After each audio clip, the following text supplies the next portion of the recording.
حضرات، اللہ رب العزت کا بے پایا کرم اور اس کا فضل عظیم ہے کہ اس وقت ہم اور آپ عالم اسلام کی ایک نادر و نایاب اور عبقری شخصیت کی بارگاہ میں خراج عقیدت پیش کرنے کے لیے حاضر ہیں۔ رب قدیر ہماری اور آپ کی حاضری کو اپنی بارگاہ میں شرف قبول سے فیضیاب فرمائے۔ مجھ سے قبل آپ حضرات نے شاندار نعتیں سنی، عمدہ خطابات سنے۔ اب یہ وقت آپ کے رخصت ہونے کا ہے۔ اسٹیج پر نور علی نور شخصیتیں جلوہ گر ہیں، ان کے کلمات نصیحت اور مواعظ حسنہ سے بھی آپ کو مستفیض ہونا ہے۔ دو چند منٹ کے لیے میں حکم کی تعمیل میں اس وقت حاضر ہوں۔ صدر الشریعہ کو اللہ رب العزت نے جن کمالات اور فضائل و مناقب سے نوازا تھا، ان تمام خوبیوں تک ہماری اور آپ کی رسائی مشکل سے ہو سکتی ہے۔ علم کے بے شمار راستوں کو جس نے بحسن و خوبی طے کیا اور معقولات و منقولات کا جو ایک حسین سنگم بنا، علم ظاہر اور علم باطن کا جو مجمع البحرین بنا، اس عظیم ہستی کا نام صدر الشریعہ۔ آج کچھ لوگ درس و تدریس کی دنیا میں معقولات سے طلبہ کو دور کرنے کی کوشش کرتے ہیں، منطق و فلسفہ سے بیزار کرتے ہیں، مگر صدر الشریعہ کا تعلیمی سفر یہ بتا رہا ہے کہ آپ نے جب گھوسی شریف سے قدم باہر نکالا تو جونپور پہنچ کر آپ نے سب سے پہلے معقولات ہی کا علم حاصل کیا، اور اس استاد سے آپ نے علم لیا جو مجاہد آزادی علامہ فضل حق خیر آبادی کے فضل و کمال کا امین علامہ ہدایت اللہ خان جونپوری، جو منطق و فلسفہ میں معقولات میں اپنے استاد علامہ فضل حق خیر آبادی کے سچے جانشین تھے۔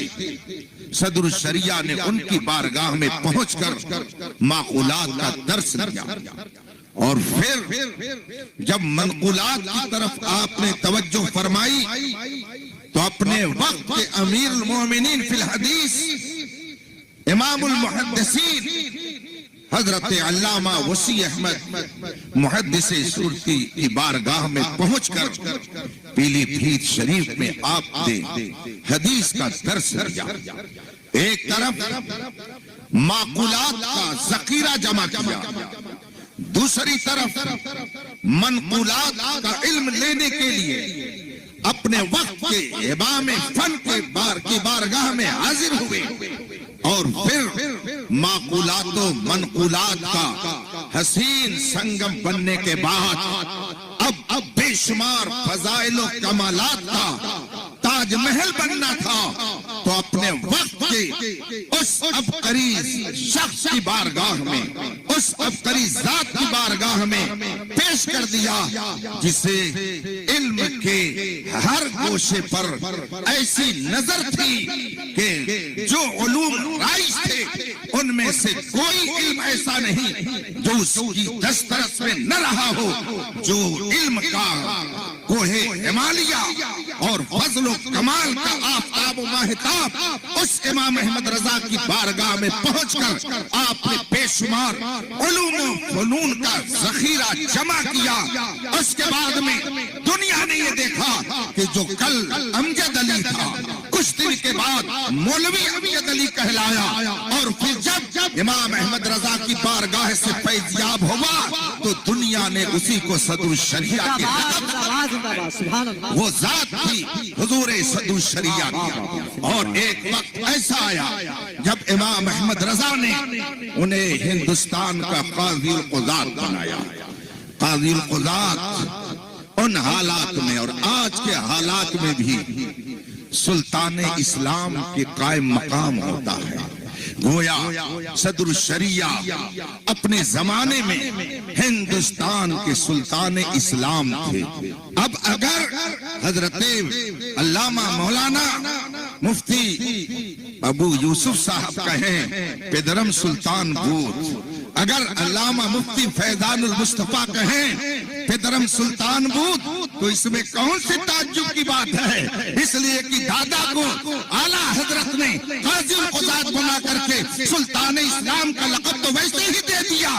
لہذا اگر وہ کہیں کہ پیدرم سلطان بود تو یہ غلط نہیں ہوگا، یہ حقیقت کی ترجمانی ہوگی. اگر علامہ جمال مصطفیٰ کہیں میرے والد نائب قاضی القضات فی الہند ہیں تو نائب سلطان اسلام ہے، لہذا پیدرم سلطان است کہیں تو بھی کوئی حرج نہیں ہے. اور اگر علامہ اسجد رضا صاحب کہیں میرے والد قاضی القضات ہیں اور وہ سلطان اسلام ہے تو میں پیدرم سلطان بود کا نعرہ نہیں لگاؤں گا تو کون لگائے گا؟ سمجھ کے سمجھ کو سمجھو. سمجھنا بھی ایک سمجھ ہے. ہاں اگر میں کہوں پیدرم سلطان بود تو اچھا نہیں لگے گا، لیکن علامہ علاء المصطفیٰ صاحب کہیں، مفتی فیضان المصطفیٰ صاحب کہیں تو اس میں کوئی تعجب کی بات نہیں. اس لیے کہ محدث کبیر بھی سلطان، صدر الشریعہ بھی سلطان، اور اعلیٰ حضرت سلطانوں کے سلطان تھے. خدا کا شکر ہے ہمارا رشتہ کسی بے علم سے نہیں ملتا ہے، ہمارا رشتہ کسی فلاس اور مخلص سے نہیں ملتا ہے، ہمارا رشتہ ان ہستیوں سے ملتا ہے کہ جو دین و دنیا کے بے شمار کمالات و فضائل کا مجموعہ تھے. جس طرف گئے علم کی ایسی بساط پھیلائی کہ دنیا کہنے پہ مجبور ہو گئی وادی رضا کی کوئی ہے کہ سمت دیکھیے وہ علاقہ. سبحان اللہ. حضرات حضور صدر الشریعہ کو اللہ تبارک و تعالی نے اسپیشل نعمتوں سے نوازا تھا. اساتذہ نے ان کے بارے میں اچھے اچھے کلمات کہے، ان کے معاشرین نے انہیں سراہا، ان کے شاگردوں نے انہیں اپنی پلکوں میں جگہ دی. ان کی تاریخ لکھنے والوں نے لکھا کہ اللہ نے ان کی قوت حفظ ایسی زبردست رکھی تھی، ان کو اللہ نے قوت حافظہ اس طرح سے دیا تھا کہ اگر کسی کتاب کسی عبارت کو 2-4 مرتبہ پڑھ لیتے تو وہ ذہن میں ہمیشہ کے لیے محفوظ ہو جاتی. بلکہ فرمایا تاریخ نویسوں نے یہ لکھا کہ ایک مرتبہ آپ نے سوچا کہ لاؤ قافیہ جو فن نحو کی عظیم کتاب ہے اس کو یاد کر لیا جائے، اس میں بڑا فائدہ ہے. تو پوری کتاب قافیہ ایک ہی دن میں زبانی یاد کر لی اور اپنے دل و دماغ میں اسے محفوظ کر لیا. وہ صدر الشریعہ علم کا کوہ ہمالیہ بے شمار کلام ذات ایسا استاد کہ پورے ہندوستان میں جسے استاد مطلق کہا جائے وہ ذات صدر الشریعہ کی، مگر مجھے یاد ہے کہ جب آپ اجمیر معلیٰ میں درس و تدریس کے کام انجام دے رہے تھے، ایک دن وہاں کے ذمہ دار نے کہا کہ مولانا آپ جب سے ہمارے ادارے میں آئے ہمارے ادارے کا تعلیمی معیار بہت اونچا ہو گیا ہے، لوگ یہاں کی تعلیم کا بہت ہی جلد اعتراف کرنے لگے ہیں، لوگوں میں اجمیر معلیٰ کی اس درسگاہ کا تذکرہ ہونے لگا ہے، آپ کی وجہ سے یہاں کا تعلیمی معیار بلند ہو گیا ہے۔ ہم جیسے لوگ ہوتے تو کہتے ہاں دن رات ہم محنت کرتے ہیں، ہم بڑی توجہ سے پڑھاتے ہیں، وقت ضائع نہیں کرتے ہیں۔ ہمارا جواب یہ ہوتا کہ میں نے بہت ہی محنت سے پڑھایا ہے اور بہت ہی محنت سے پڑھاتا ہوں، مگر صدر الشریعہ نے کیا جواب دیا؟ فرماتے ہیں یہ سب اعلیٰ حضرت کا فیضان ہے۔ اس کا مطلب ہے امام احمد رضا کی فیض و برکات کا وہ اعتراف اپنوں میں بھی کرتے تھے، غیروں میں بھی کرتے تھے، محفل میں بھی کرتے تھے، سفر میں بھی کرتے تھے، حضر میں بھی کرتے تھے۔ یہی وجہ ہے کہ رب قدیر نے اعلیٰ حضرت کے فیض و برکات کا چشمہ کس طرح سے صدر الشریعہ کو بنایا۔ آج پوری دنیا دیکھ رہی ہے کہ بر صغیر میں حضور صدر الشریعہ کا علمی خاندان جتنا بڑا ہے دوسروں کو سوچنا پڑے گا۔ یہ جتنے اساتذہ بیٹھے ہیں، جتنے علماء یہاں، جتنے طلباء ہیں، بلکہ ہند و پاک کی بات کر لیجئے، کسی نہ کسی طرح سے سب حضور صدر الشریعہ کے شاگردوں میں شامل ہیں۔ وہ ذات بھی حضور صدر الشریعہ کی، آپ نے زندگی بھر لوگوں کو دین حق کی طرف بلایا، تحریر کے ذریعہ، تقریر کے ذریعہ، اپنے اداؤں کے ذریعہ۔ حضور حافظ ملت فرماتے تھے کہ میں 10 سال تک اپنے استاد گرامی کی خدمت میں رہا، میں نے اس 10 سال کی مدت میں حضور صدر الشریعہ کو ہمیشہ متبع شریعت پایا، شریعت کی فرما برداری کرتے ہوئے پایا۔ اسی لیے میں نے آیت کریمہ تلاوت کی، اللہ ارشاد فرماتا ہے وَاتَّبِعْ سَبِيلَ مَنْ أَنَابَ إِلَيَّ۔ اے لوگو تم کس کے پیچھے چلو گے؟ دنیا داروں کے پیچھے، چہرے دیکھ کر کے فتویٰ دینے والوں کے پیچھے، تم کس کے پیچھے چلو؟ قرآن کہتا ہے وَاتَّبِعْ سَبِيلَ مَنْ أَنَابَ إِلَيَّ، جو تمہیں میری طرف متوجہ کرے تم اسی کے پیچھے چلو۔ آج ہم حضور محدث کبیر کے پیچھے اس لیے چلتے ہیں کہ حضور محدث کبیر ہمیں وہ راستہ دکھاتے ہیں جو جنت کی بہاریں عطا کرنے والا ہے۔ جس راستے کے بارے میں امام احمد رضا نے فرمایا تیرے غلاموں کا نقش قدم ہے راہ خدا، وہ کیا بہک سکے جو یہ سراغ لے کے چلے۔ اللہ کا کرم ہے کہ ہم جس ماحول میں رہ رہے ہیں، قیت الرجال کا دور ہونے کے باوجود ایسی شخصیتوں کے دیدار سے اپنی آنکھوں میں نور بھر رہے ہیں۔ یہ حضور محدث کبیر جو اس وقت 95 سال کی عمر کو پہنچ رہے ہیں۔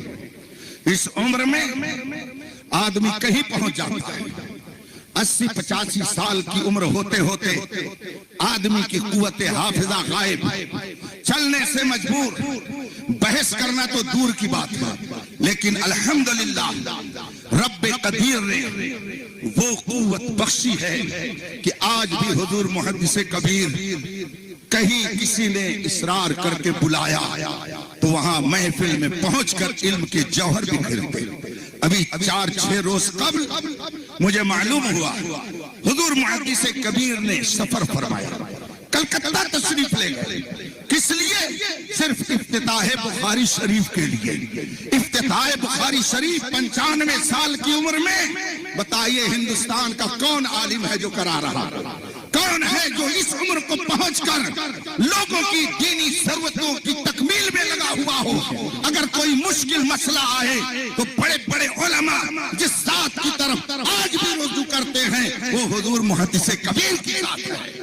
اور حضور محدث کبیر غیرت ایمانی ایسی ہے کہ کہیں اگر بد عقیدوں کی کوئی بات آتی ہے تو بالکل کلکے رضا خنجر خوخار بن کر اپنا جلوہ دکھاتے نظر آتے ہیں. ابھی چند سال کی بات ہے، ایک مسئلہ بتانا تھا مگر کوئی بول نہیں رہا تھا.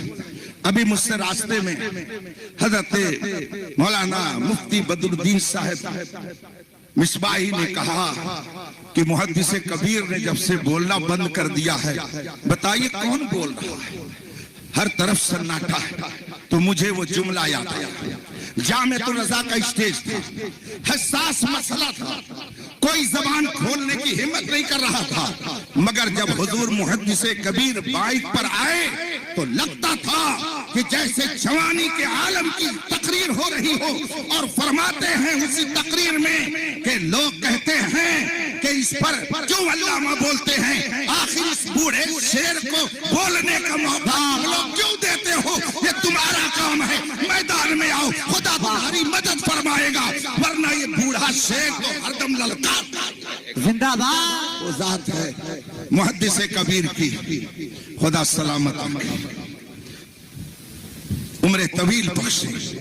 یہ وہ شجر سایہ دار ہے کہ جب یہ نہیں رہے گا تو تنہائیوں میں رونا آئے گا.